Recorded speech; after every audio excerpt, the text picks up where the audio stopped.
Not going to give you any boring, slow, sweeping shots of the garage and the cars. We're just going to get straight into the video. But welcome back to the channel if you're returning. If this is your first time, my name is Mac in my garage.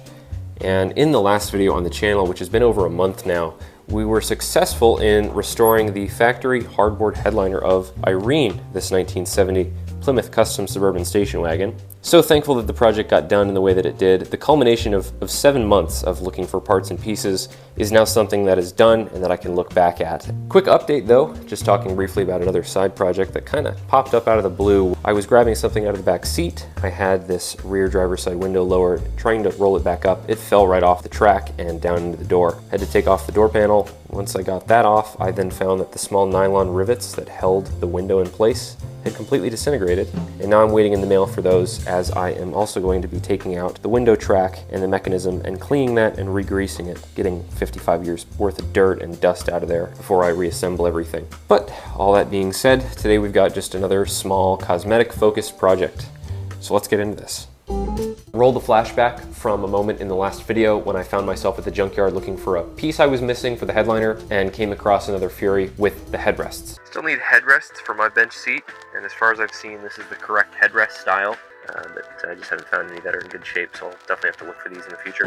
And it was at that pivotal moment that I realized I don't have headrests and I need headrests. A couple weeks goes by and I ended up seeing a post on For See Bodies Only, of all places, that a gentleman out of Michigan was selling a pair of headrests, these very ones to be exact, out of a 1970 Plymouth Fury 3 convertible that he was parting out. There's some slight issues with them, but I think we're going to have to walk through these just the same way that we did with the sun visors if you hadn't seen that video. Coming out of Michigan, they present very, very well for their age.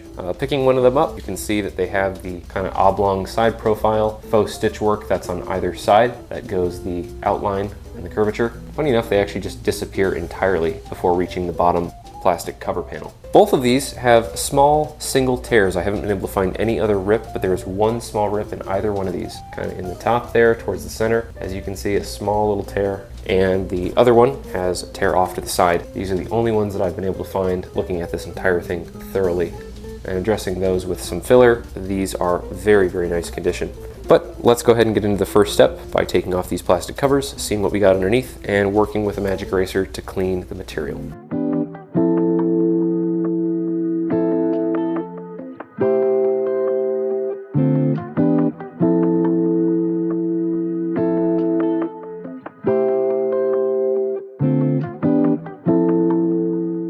There's a look at the bottom. Again, really, really nice. No other cracks or anything like that that I can see. Just, again, a general waviness to them. And just saturate it with water, no heavy chemical or anything like that, and just go over the surface area.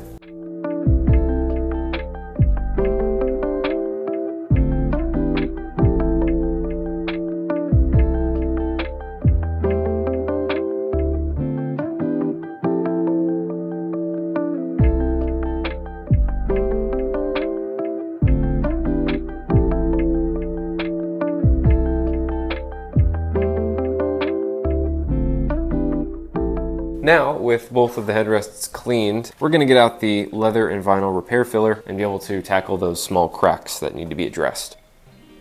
You just need a small amount. We're just going to be pressing that until it's flush. Probably just pack a little bit more of that filler in there. But just press that down in there with my finger and then be able to wipe up the excess before it dries. Same thing with the other crack. Put it over the affected area just a little bit more. Try to pack it down into the tear. Give it a little bit more structure when it dries fully. Same as the other, just wipe away the excess. What I can do now while I wait for the filler to dry is to just tape up the excess, which is going to be these metal rods right here.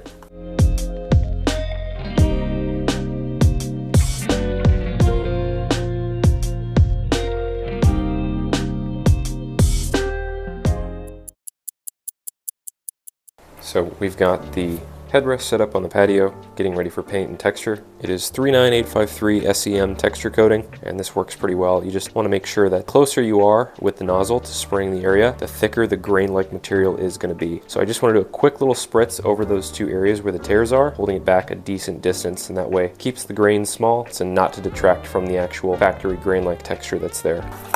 shake this up. And then the same color as before the other projects, 434 dark metallic green. And after all is said and done, I'm going to follow it up with a couple coats of the SEM 13013, the satin gloss clear. And I've been shaking it for about a minute or so, just a little test. That way you can see it comes out with the black texture, and just doing some real light coats back and forth around that area so that once we have the areas covered and we go over it with the green paint, it'll all be blended. And that's just about it. Any more than that, and I think it would actually take away from the rest of the vinyl surface. So I want to keep it as light as possible. And this is before the paint. Kind of see, just retexture the area. Get rid of that noticeable crack. For the most part, it looks like it's just gone, not even a problem anymore.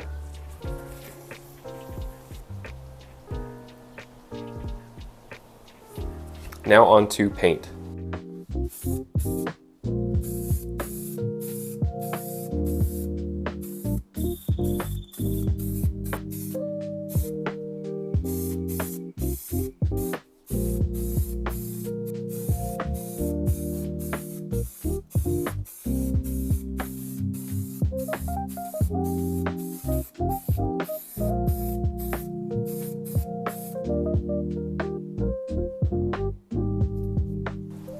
Now that both of these are covered in color, and then I'm going to hit them with the satin clear, try to give them a fresh, low gloss vinyl look.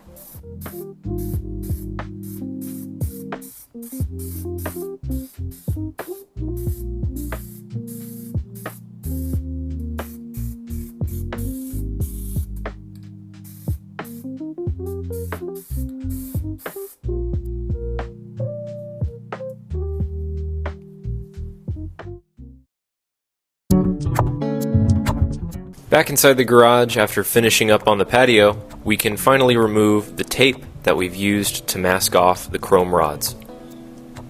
I decided to use some of my S95 Primo plastic protectant to coat and to shine up the plastic covers on each of the bottoms of the headrests.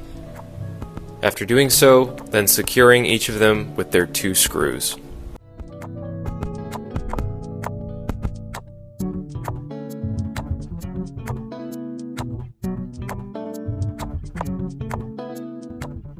And with all that out of the way and my hands wiped off from the plastic protectant, all that's left is to show off the finished product and then get them ready to install.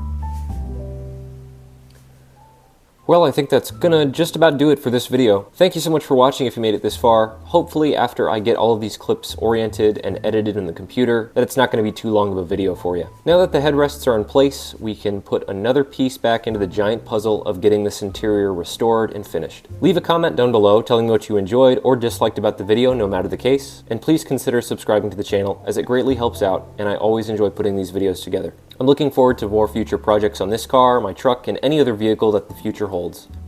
Until next time, take care, and God bless.